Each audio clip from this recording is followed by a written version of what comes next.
భారత్లోని అన్ని ఛానల్స్ ను ఆంధ్రదేశంలో ప్రసారం చేస్తున్న ఏకైక network city cable. Welcome to city cable news bulletin. ముందుగా హెడ్లైన్స్. తెలంగాణ ఖజానా లెక్కలను వెల్లడించిన సీఎం రేవంత్ రెడ్డి.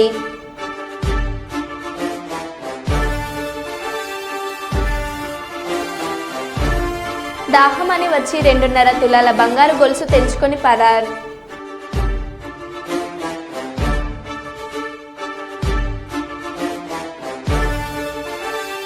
విద్యార్థులకు దండం పెట్టి గుంజీలు తీసిన హెచ్ఎం.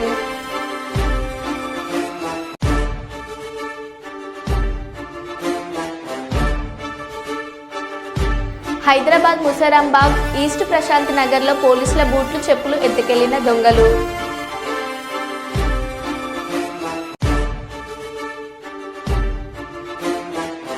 ఢిల్లీలో మీడియా సమావేశంలో వరంగల్ పార్లమెంట్ సభ్యురాలు డాక్టర్ కడియం కావ్య.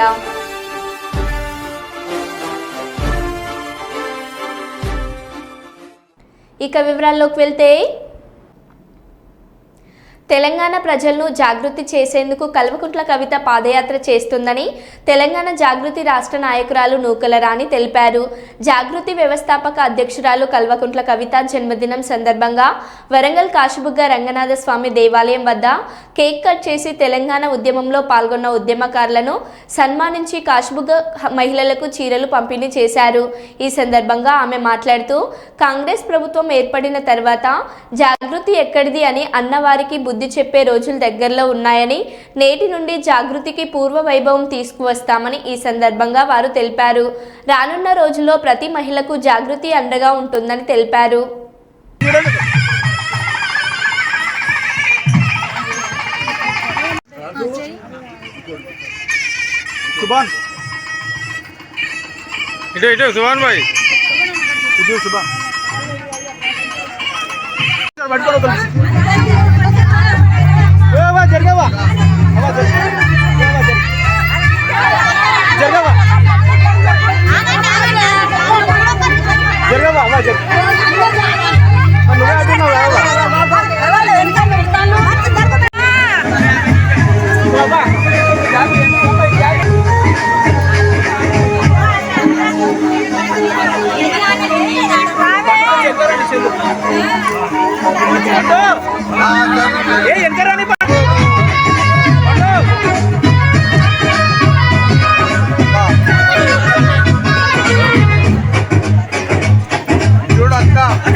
జాగృతి వ్యవస్థాపక అధ్యక్షురాలికి శ్రీమతి శ్రీ కల్వకుంట్ల కవితక్క గారికి జన్మదిన శుభాకాంక్షలు. అక్క ఆదేశాల మేరకు ప్రతి ఒక్క మహిళకు మనం చైతన్యవంతులను చేయాలి, మళ్ళీ జాగృతపరచాలని ప్రతి ఒక్క డిస్టిక్ వైజ్గా పాదయాత్ర చేస్తూ ప్రతి ఒక్క ఖండంలో కూడా మన జాగృతిని చాటి చెప్పుతూ ముందుకు సాగడం జరుగుతుంది. అదేవిధంగా గత ఒక సంవత్సరం మేము జాగృతి వేడుకలు చేసుకోలేదు. ఇప్పుడు మళ్ళీ మా అక్క వచ్చింది కాబట్టి ప్రతి ఒక్కరిలో మాకు చైతన్యం నింపుతుంది. ప్రతి ఒక్కరికి మాకు మీటింగ్స్ పెట్టి మనం ప్రజలలో మళ్ళీ దూసుకెళ్ళాలి, ప్రజలలో మహిళలలో మనం చైతన్యం ఇంకా తీసుకురావాలి అని ఒక ఉద్దేశంతో అక్క చెప్పిన మాటలు మేము ఒక కృషి లెక్క తీసుకొని అందరికీ కూడా సహాయం చేయాలి, అందరికీ మనము మహిళలకు తోడుగుండాలని మేము కార్యక్రమాలు చేపడుతున్నాము. అదేవిధంగా అంతర్జాతీయ మహిళా దినోత్సవం సందర్భంగా ఏ రోజైనా మేము కవితక్క పుట్టినరోజు నాడే వేడుకలు జరుపుకుంటాము. అదేవిధంగా ఈరోజు కూడా అక్క బర్త్డే సందర్భంగా కాశీబుగ్గ శివాలయం దగ్గర వేడుకలు జరుపుకోవడం జరిగింది. ఈ వేడుకల్లో 50 మంది వృద్ధులకు మనము చీరల పంపిణీ చేసినాము. అదేవిధంగా అన్నదాన కార్యక్రమము, అదేవిధంగా మన తెలంగాణ ఉద్యమకారులను కూడా మరొకసారి గుర్తించి వాళ్ళను సత్కరించడం జరిగింది. శాలువల కండువలతోని మన షీల్డులు కూడా ఇవ్వడం జరిగింది. మేము మహిళలను ప్రత్యేకంగా మా జాగృతే గుర్తిస్తుంది. మా జాగృతి దారినే మేము ఏది కానీ మహిళల్లోకి తీసుకురావడం జరుగుతుంది. అక్కకు ప్రతి ఒక్కరి తరపున శుభాకాంక్షలు తెలియజేయడం జరుగుతుంది. అన్నదానం కూడా మా ఘనంగా చేయడం జరుగుతుంది. అజంజాహీ మిల్ కార్మికులకు మిల్లు స్థలంలోనే 200 గజాల స్థలాన్ని ఇవ్వాలని అజంజాహీ మిల్ కార్మిక సంఘం నాయకురాలు యశోదారెడ్డి డిమాండ్ చేశారు. ఎస్సీ కమిషన్ ఆదేశాల మేరకు ఈరోజు వరంగల్ తహసీల్దార్ ఇక్బాల్ కలిసి కార్మికులందరికీ మిల్లు స్థలంలోనే ఇంటి నిర్మాణ స్థలాన్ని కేటాయించాలని వినతి పత్రం సమర్పించారు. 318 మంది కార్మికులకు వేరే చోట స్థలాన్ని కేటాయిస్తామని ప్రభుత్వం అనడం సరైనది కాదని, ఏదైతే మిల్లు ఉన్న స్థలంలో కార్మికులకు సరిపడా భూమి ఉందని వెంటనే రెవెన్యూ అధికారులు ఆ స్థలాన్ని గుర్తించి కార్మికులకు ఇవ్వాలని, అదేవిధంగా కార్మిక భవన స్థలంలో నూతన భవనాన్ని నిర్మించి తక్షణమే కార్మికులకు అందుబాటులోకి తీసుకురావాలని ఆమె డిమాండ్ చేశారు.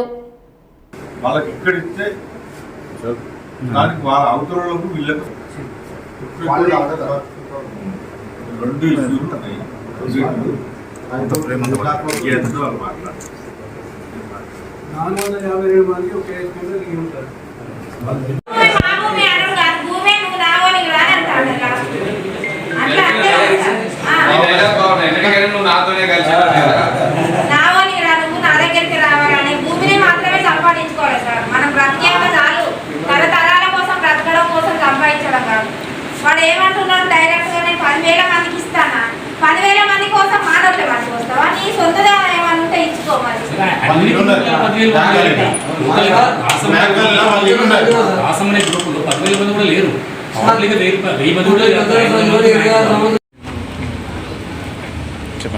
నేను కార్మిక యూనియన్ వర్కింగ్ ప్రెసిడెంట్. నా పేరు సింగిరెడ్డి యశోద.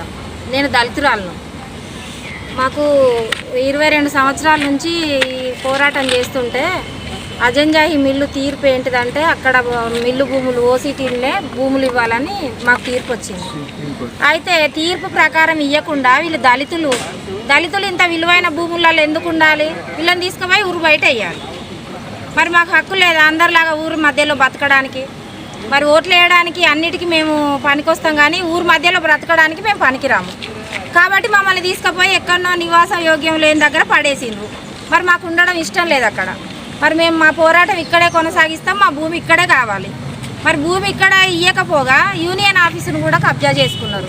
అటు మాకు అది లేకుండా ఇటు ఇది లేకుండా పెద్ద పెద్ద నాయకుల చేతులు కలిపి మాకు ఎక్కడ భూమి లేకుండా చేస్తున్నారు. మరి మాకు ఏంటిది? మేము చేసిన తప్పేంటిది? మేము అందరిలాగా పుట్టలేదా? మరి మా తల్లిదండ్రులు అక్కడ కష్టపడ్డారు. వాళ్ళ చెమటతో తడిచిన భూమే మాకు కావాలి. మేము ఎవరి సొంత భూములు అడుగుతలేము, సొంత ఆస్తులు అడుగుతలేము. అవి మాకు హక్కుగా వచ్చిన భూములు మాకు కావాలి. మరి దానికి కూడా మీరు పనికిరారు అని మాట్లాడినట్టు అయ్యేది ఉంటే దేనికంటే దానికి సిద్ధంగా ఉన్నాం. లాస్ట్కు మా ప్రాణ త్యాగాలు చేయడానికైనా సిద్ధంగా ఉన్నాం. మరి మీ ద్వారా మాకేమైనా న్యాయం జరుగుతుందేమో చూడాలని అనుకుంటున్నాం. నా పేరు సింగిరెడ్డి యశోద. ప్రపంచ కిడ్నీ దినోత్సవం 2025 సందర్భంగా అపోలో డయాలసిస్ క్లినికల్ భారతదేశం అంతటా సమగ్ర అవగాహన ప్రచారాన్ని నిర్వహించారు. ఈ సంవత్సరం థీమ్ మీ కిడ్నీలు బాగున్నాయా? ముందుగానే గుర్తించండి, కిడ్నీ ఆరోగ్యాన్ని రక్షించండి. ఈ చొరవలో ఆరోగ్య చర్చలు, ఉచిత స్క్రీనింగ్ శిబిరాలు మరియు సిఎస్ఆర్ కార్యక్రమాలు ఉన్నాయి. ఇవి ముందస్తు గుర్తింపు మరియు నివారణ, మూత్రపిండాల సంరక్షణ యొక్క ప్రాముఖ్యతపై ప్రజలకు అవగాహన కల్పించే లక్ష్యంతో ఉన్నాయి. ఈ సందర్భంగా అపోలో రీచ్ ఎన్ఎస్ఆర్ హాస్పిటల్స్ ప్రజలకు మరియు క్రియాటిన్ పరీక్షలను నిర్వహించింది. అదనంగా ఆరోగ్య సంరక్షణ నిపుణులు దీర్ఘకాలిక మూత్రపిండ వ్యాధి నివారించడానికి, మూత్రపిండాల ఆరోగ్యం, ప్రమాద కారకాలు మరియు జీవన శైలి మార్పులపై ఇంటరాక్టివ్ సెషన్లకు నాయకత్వం వహించారు. దేశవ్యాప్తంగా అపోలో డయాలసిస్ క్లినికల్ 5,000 కంటే ఎక్కువ ఉచిత యూరియా మరియు క్రియాటిన్ పరీక్షలను సులభతరం చేశాయి. ఇవి మెరుగైన మూత్రపిండాల ఆరోగ్యం కోసం ముందస్తు రోగ నిర్ధారణ మరియు సకాలంలో జోక్యం చేసుకునేలా చూసుకున్నాయి. ఈ కార్యక్రమంలో మాట్లాడుతూ medical superintendent doctor Sampath Kumar KV మరియు Apollo Reach NSR hospital chief operating officer Shri Krishnamurthy చురుకైన కిడ్నీ సంరక్షణ యొక్క ప్రాముఖ్యతను గురించి వివరించారు. హన్మకొండ జిల్లా కాంగ్రెస్ పార్టీ కార్యాలయంలో municipal corporation floor leader Thota Venkateswarlu, black Congress అధ్యక్షులు అంకుష్, మాజీ కార్పొరేటర్ నిన్న పత్రికా సమావేశంలో మాట్లాడారు. బీఆర్ఎస్ నాయకులు నిన్న వరంగల్ పశ్చిమ నియోజకవర్గ ఎమ్మెల్యే నాయిన్ రాజేందర్ రెడ్డి గారిపై చేసిన వ్యాఖ్యలను తీవ్రంగా ఖండించారు. 10 ఏళ్ల బీఆర్ఎస్ పాలనలో తెలంగాణ రాష్ట్రంలో గాని వరంగల్ జిల్లాలో చేసిందేమీ లేదని, ఉద్యమం పేరుతో ప్రజలను మోసం చేశారని, యువతను రెచ్చగొట్టి పబ్బం గడుపుకునే ప్రయత్నం చేశారని అన్నారు. ఆధారాలు లేని ఆరోపణలు చేయడం సరికాదన్నారు. 10 ఏళ్ల మీ పాలనలో చేసిన అభివృద్ధి కాంగ్రెస్ ప్రభుత్వం గౌరవనీయులు ఎమ్మెల్యే నాయిన్ రాజేందర్ రెడ్డి గారి హయాంలో జరిగిన అభివృద్ధి పట్ల మీరు చర్చకు సిద్ధమా అని సవాల్ విసిరారు. మీరు అధికారంలో ఉన్న 10 ఏళ్ల కాలంలో అన్ని వర్గాల ప్రజలను మోసం చేశారని, Kazipet coach factory, inner ring road, Kaloji Kalakshetram, Nayeem Nagar bridge పనులను పట్టించుకున్న పాపాన పోలేదంటూ విమర్శించారు. మీ చేతకానితనం వల్ల 20 ఏళ్ల వెనక్కి వెళ్ళామని అన్నారు. ప్రజలకు అభివృద్ధి జరిగితే ప్రజలు మిమ్మల్ని ఎందుకు విస్మరించి మిమ్మల్ని ఓడించాలని ఈ సందర్భంగా అడుగుతున్నాను. 10 ఏళ్ల పాలనలో మరి మా కాంగ్రెస్ పార్టీ ఏడాది పాలన చర్చకు సిద్ధమని సందర్భంగా అడుగుతున్నాం. మీరు 10 ఏళ్ల పాలనలో అభివృద్ధి చేసింది ఏంటిది? మా ఏడాది పాలనలో మేము అభివృద్ధి చేసింది మేము సాక్ష్యాధారాలతోటి మేము ముందు వస్తామని ఈ సందర్భంగా తెలియజేస్తున్నాను. కేవలం ప్రెస్ మీట్ పెట్టి ఆధారం లేకుండా అనిశ్చిత వ్యాఖ్యలు చేసుకుంటూ ఒక కించపరుచుకు మాట్లాడడం చేస్తే ఇక్కడి నుంచి సహించేది లేదని ఈ సందర్భంగా తెలియజేసుకుంటూ, మరి 10 ఏళ్ల పాలనలో అన్ని రంగాలలో కూడా ఏ ఒక్క అభివృద్ధి చేయకుండా ఇలా డబుల్ బెడ్రూమ్ అంటే ఏంది, అండర్ గ్రౌండ్ డ్రైనేజ్ అంటే ఏంది, ఇలా ఎన్నో వాగ్దానాలు చేసి ఏ ఒక్క వాగ్దానాన్ని కూడా నెరవేర్చకుండా వెనుకబడి ఉండి ఇలా మాటలు మాట్లాడుతూ ఉన్నారు. మేము మా కాంగ్రెస్ ప్రభుత్వం వచ్చి ఏడాది పాలనలోనే మేము ఎన్నో అభివృద్ధి, ఇలా అండర్ గ్రౌండ్ డ్రైనేజ్, ఇలా మేము ఇందిరమ్మ ఇండ్ల విషయంలో కానీ, ఇలా ఎయిర్పోర్ట్ విషయంలో కానీ ఎన్నో మేము వాగ్దానాలు చేసి ఆధారాలతోటి నిధులు కూడా మా ముఖ్యమంత్రి గారు శాంక్షన్ ఇవ్వడం జరిగింది. ఇవన్నీ ప్రజల్లో మంచి పేరు వస్తుందని జీర్ణించుకోలేక ఇవాళ మీరు బురదలు జల్లే మాటలు మాట్లాడుతూ ఉన్నారు. ఇది కరెక్ట్ కాదు.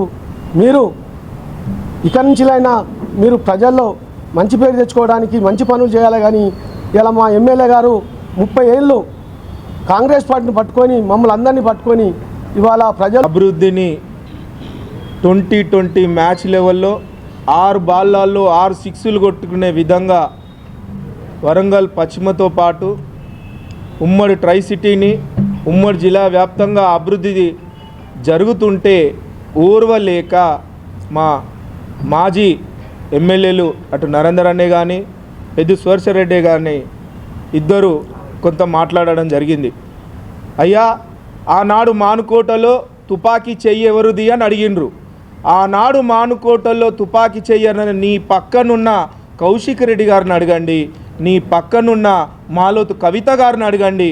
ఆనాడు మానుకోటలో జరిగినప్పుడు అప్పుడు పాల్గొన్న ప్రతి ఒక్కరిని టీఆర్ఎస్ పార్టీలో తీసుకున్నప్పుడు అప్పుడు వాళ్ళు మంచోళ్ళు, ఇప్పుడు వాళ్ళని మంచోళ్ళు కాదు. ఉద్యమకారులని ఇప్పుడు జరగబోయే మీటింగ్ను పెద్ద ఎత్తున సక్సెస్ చేయాలని, పబ్లిక్ ఎవరు వస్తలేరని, ఈ తెలంగాణ సెంటిమెంట్ను రెచ్చగొట్టాలని మరొక్కసారి ఉద్యమకారులందరినీ రెచ్చగొట్టే విధంగా ఉద్యమ సెంటిమెంట్ తీసుకొస్తుండ్రు. మీరు నిజమైన ఉద్యమకారులైతే ఉద్యమకారుల పక్షాన నిలుంటుంటే 2001 నుంచి నిజమైన అసలు సిసలైన ఉద్యమకారులకు అన్యాయం జరుగుతుంటే మీరు ఎక్కడున్నారు?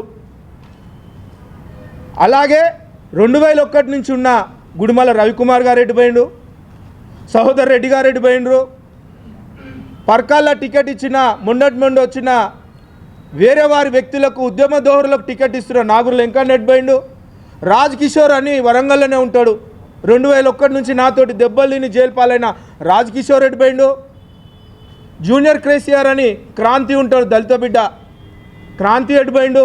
ఇలా చెప్పుకుంటూ పోతే వేల మంది పేర్లు చెప్తా, నేను వేల మంది పేర్లు నా నోటితోటి చెప్తా. క్రియాశీలంగా పాత్ర పోషించిన ఆనాటి తెలంగాణ ఉద్యమంలో మేము సైతం అన్న జర్నలిస్టులు ఎటుపోయిన్లు, వాళ్ళకి ఇస్తామన్న డబుల్ బెడ్రూమ్లు ఎటుపోయిన్లు, వాళ్ళకి ఇస్తా అన్న కోటాను ఎటుపోయినారు. దయచేసి ఇకనైనా తెలంగాణ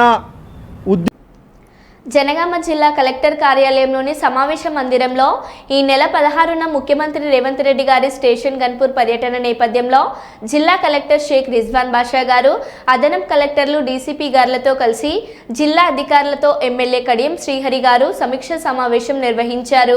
ఈ సందర్భంగా ఎమ్మెల్యే గారు మాట్లాడుతూ 14వ తేదీ సాయంత్రంలోగా శంకుస్థాపనలకు సంబంధించిన అన్ని ఏర్పాట్లను పూర్తి చేయాలని, ఏవైనా లోటుపాట్లు ఉంటే సరిచేసుకోవడానికి వెసులుబాటు ఉంటుందని అన్నారు.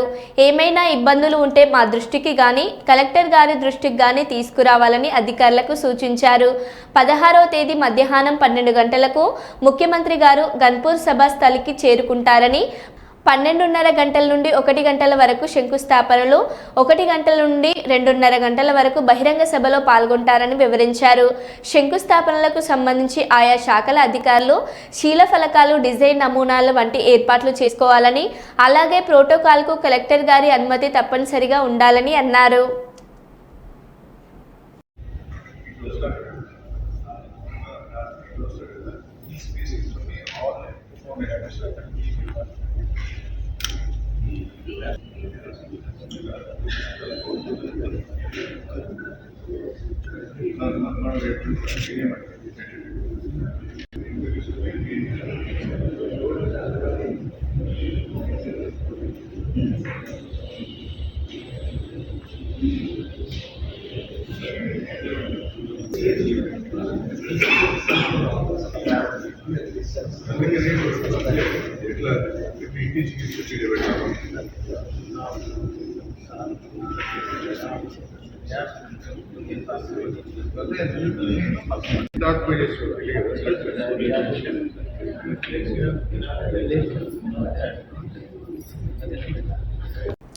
పోలీసుల బూట్లు, చెప్పులు ఎత్తుకెళ్లిన దొంగలు.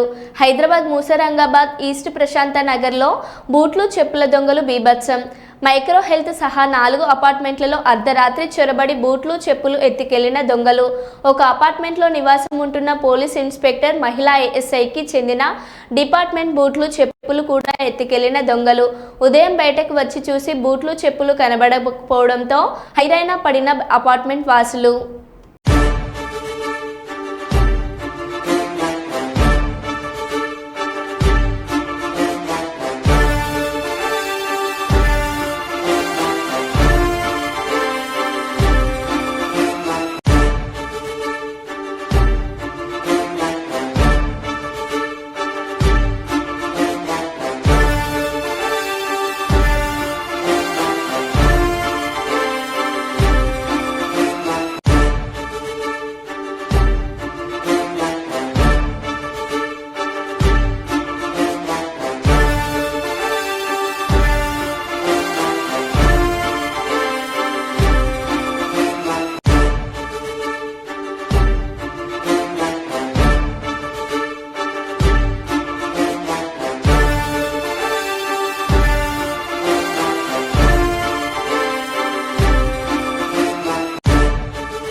తెలంగాణ ఖజానా లెక్కలను సీఎం రేవంత్ రెడ్డి వెల్లడించారు.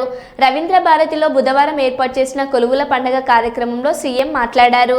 రాష్ట్ర ఆదాయం నెలకు 18,500 కోట్లు ఉండగా 6,500 కోట్లు కేసీఆర్ చేసిన అప్పుల వడ్డీలకు, 6,500 కోట్లు ఉద్యోగుల జీతాలకు వెళ్తాయని అన్నారు.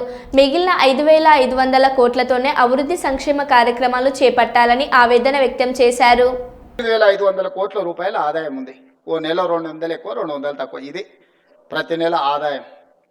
6,500 కోట్ల రూపాయలు ప్రభుత్వ ఉద్యోగస్తుల జీతభత్యాలు, పెన్షన్లు, అవుట్ సోర్సింగ్, కాంట్రాక్ట్ ఏదన్నా అనుకోండి, మీకు ప్రతి నెల జీతభత్యాలు ఇవ్వడానికి 6,500 కోట్లు పోతున్నాయి.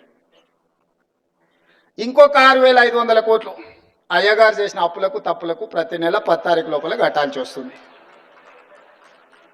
7 లక్షల కోట్ల అప్పులు చేసిండు, కాళేశ్వరం లాంటి తప్పులు చేసిండు. ఈ రెండింటి కలిపి, అప్పులకు తప్పులకు కలిపి, ఇష్టం ఉన్నా లేకపోయినా, నాకు నచ్చినా నచ్చకపోయినా ఆయన నాకు ఇచ్చిన నజరానా ఏందయ్యా అంటే ప్రతి నెల 6,500 కోట్ల రూపాయలు నేను అప్పులోకి కట్టాల్సిందే. నేను ఒక పూట ఉపాసం పండిన బ్యాంకులో, రిజర్వ్ బ్యాంకులో పడంగానే వాళ్ళే గుంజుకుంటారు, నన్ను అడగను కూడా అడగరు. ఇది ఒక డబ్బా నా ఆదాయం. ఇందులో ప్రతి రూపాయి పడంగానే 1వ తారీఖు నుంచి 10వ తారీఖు లోపల ఈ అప్పులు ఇచ్చిన బ్యాంకులు, రిజర్వ్ బ్యాంకు నుంచి అటే తీసుకొని పోతారు. 6,500 అటు పోయినాయి. మీరు మా బంధువులు, ఆత్మబంధువులు కాబట్టి 6,500 కోట్లు మీ ఉద్యోగస్తులకు ఇస్తున్నా. 13,000 కోట్ల రూపాయలు అయిపోయినాయి. ఇక నా దగ్గర ఎంత మిగిలిందా అంటే 5,000 నుంచి 5,500 కోట్లు. ఇక నేను మిమ్మల్ని అడుగుతున్నా, ఈ 5,000 నుంచి 5,500 కోట్లల్లా షాదీ ముబారక్, కళ్యాణ లక్ష్మి, పెన్షను, రైతు రుణమాఫీ, రైతు భరోసా, ఇట్లా 25-30 ప్రభుత్వ సంక్షేమ పథకాలు ఉన్నాయి. ఇవి కాకుండా అర్ధాంతరంగా ఆగిపోయిన కాళేశ్వరం కట్టాలి, కూలిపోయిన శ్రీశైలం లెఫ్ట్ బ్యాంక్ కెనాల్ని కట్టాలి, పాలమూరు రంగారెడ్డి ఎత్తిపోతలు కట్టాలి, రీజనల్ రింగ్ రోడ్కు నిధులు ఇవ్వాలి. ఈ రాష్ట్రంలో ఏం అభివృద్ధి చేయాలన్నా కూడా ఇందులో నుంచే తీయాలి. ఇక నాకున్న వెసులుబాటు 5,000 నుంచి 5,500 కోట్లు. నేను ఇచ్చిన గ్యారంటీలు కానీ, అంతకుముందు నుంచి వచ్చిన వారసత్వం కానీ, ఇవన్నీ కలిపితే నాకు ఇంకొక 18,000 కోట్లు కావాలి. వాస్తవంగా ఆయన కాంట్రాక్టర్లకు అగ్రిమెంట్లు చేసిండు, ఆయన కమిషన్లు తీసుకొని ఆయన వెళ్ళిపోయిండు. ఇవాళ వాళ్ళ పేమెంట్లు నేను వచ్చి కూర్చున్నప్పటికీ 42,000 పేమెంట్లు బకాయిలు పెట్టిపోయిండు ఈ కాంట్రాక్టర్లకి. ఇక విద్యుత్ శాఖ ఇవాటి మళ్ళీ పక్కన పెట్టాలి. అట్లా నేను మినిమం వెల్ఫేర్ ఉన్న వాటిని ఒక మాదిరిగా నడపాలంటే నాకు 22,000 కోట్లు కావాలి. 22,000 కోట్లు నాకు వస్తే ఇప్పుడున్న కమిట్మెంట్స్ ఏదైతే వెల్ఫేర్లో ఇప్పుడు నేను చెప్పిన రైతు భరోసా కావచ్చు, లేకపోతే ఆర్టీసీ బస్సు కావచ్చు, లేకపోతే ఉచిత కరెంటు కావచ్చు, ఇంటికి సిలిండర్ కావచ్చు, రాజీవ్ ఆరోగ్యశ్రీ, ఇట్లా ఇవన్నీ కలిపితే 22,000 కావాలి. 22,000 అంటే 13,000 ఇవి తీసేస్తే 9,000 కోట్లు ఉంటే నేను ఇవన్నీ సమన్వయం చేయగలుగుతా 15వ తారీఖు లోపల. ఇంకొక 8,000 కోట్లు ఉంటే ఈయన కాంట్రాక్టర్లకు పెట్టిపోయిన అప్పులకు బిల్లులు కట్టాలి. ఆ బిల్లులు పక్కన పెట్టినా కూడా 9,000 కావాలి. 9,000కు నాకు 5,500 ఉన్నాయి. అందుకే ఓ నెల ఆశా వర్కర్లకు పెండింగ్ పెడితే, ఓ రోజు అంగన్వాడీ వర్కర్లకు పెండింగ్ పెడితే, ఓ రోజు షాదీ ముబారక్ పెండింగ్ పెడితే, ఓ రోజు కళ్యాణ లక్ష్మి పెండింగ్ పెడితే, అంటే ఓ నెల పాల పైసలు ఇచ్చి ఇంటికి రాయిపి, ఓ నెల ఇంటికి రాయి ఇచ్చేసి పిల్లల ఫీజులు బకాయిలు పెట్టి, పిల్లల ఫీజులు ఒక నెల కట్టి, ఇట్లా రొటేషన్ చేసే పనే జరుగుతుంది. మేము కొట్టలేము, తిట్టలేము, ఏమీ చేయలేము, మీ దగ్గర చేతకాని వారిలాగా చేతులు కట్టుకొని ఉండాల్సిన పరిస్థితి వచ్చింది మాకు అంటూ బొబ్బిలి మండలం పెంట జెడ్పీ స్కూల్ హెచ్ఎం రమణ విద్యార్థుల వద్ద ఆవేదన వ్యక్తం చేశారు. ఉదయం ప్రార్థన సమయంలో సాష్టాంగ నమస్కారం చేసి గుంజీలు తీశారు. మాకు చేతనైన వరకు మేం చేస్తున్నాం, మీ పిల్లల్ని మీరు కంట్రోల్ చేయకపోతే పాఠశాలకు పంపించడం వృధా. మేము కొట్టలేము, తిట్టలేము, ఏమీ చేయలేము. మీ దగ్గర చేతగానంలో చేతులు కట్టుకుని ఉండాల్సిన పరిస్థితి వచ్చింది మాకు. అంటే ఇంత చెప్తున్నా కూడా ఒకటిలో ప్రవర్తనలో మార్పు లేదు, ఒక చదువులో మార్పు లేదు, ఒక రైటింగ్ స్కిల్ లేదు, రీడింగ్ స్కిల్ లేదు. అసలు ఏంటి ప్రాబ్లం? మీదా మాదా? మాదేనా? మాదైతే చెప్పండి. మీ అందరికీ చిన్న దండం పెట్టి పడుకుని పెట్టి పెట్టేస్తాను. మీ అందరికి దండం పెట్టేసి వదిలేస్తాను. లేదంటే ఇలా నేను తీసుకుంటాను. మరి గుంజలు అయినా మీకు అందరికి కూడా మీ నేను పనిష్మెంట్ తీసుకోండి.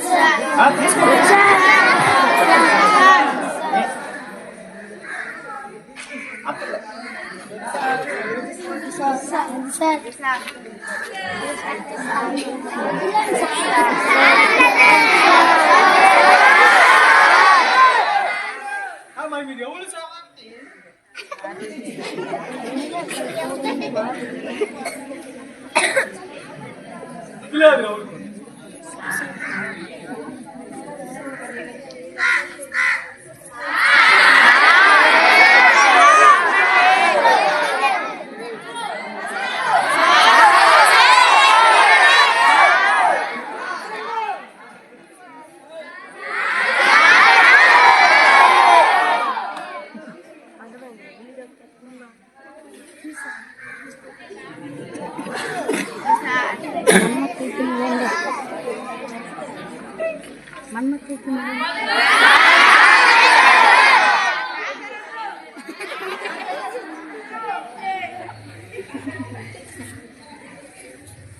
ప్రియమైన తల్లిదండ్రులారా, మాకు చేతనైనంత వరకు ఇక్కడ మేము చేస్తున్నాం. మీ పిల్లల్ని మీరు కనీసం కంట్రోల్ పెట్టకపోతే మీ స్కూల్కి పంపించిన వృధా అవుతుంది. ఎందుకంటే ఇక్కడ మా ఉపాధ్యాయులు మేము ఎంత కష్టపడి పనిచేసినా కూడా ఎలాంటి ప్రయోజనం ఉండదు. మీరు మీ పిల్లల్ని అద్దులో పెట్టుకోకపోతే మీరు పాఠశాలకు పంపించడం వృధా అవుతుంది. ఇది మైండ్లో పెట్టుకుని మీరందరూ కూడా మీ పిల్లల్ని చదువు కోసం పంపిస్తే శ్రద్ధగా ఇంటి దగ్గర చదివించండి. ఇంకా దేనికోసం అయితే పంపిస్తే పాఠశాలకు పంపించద్దు. ఇది నా యొక్క విజ్ఞప్తి.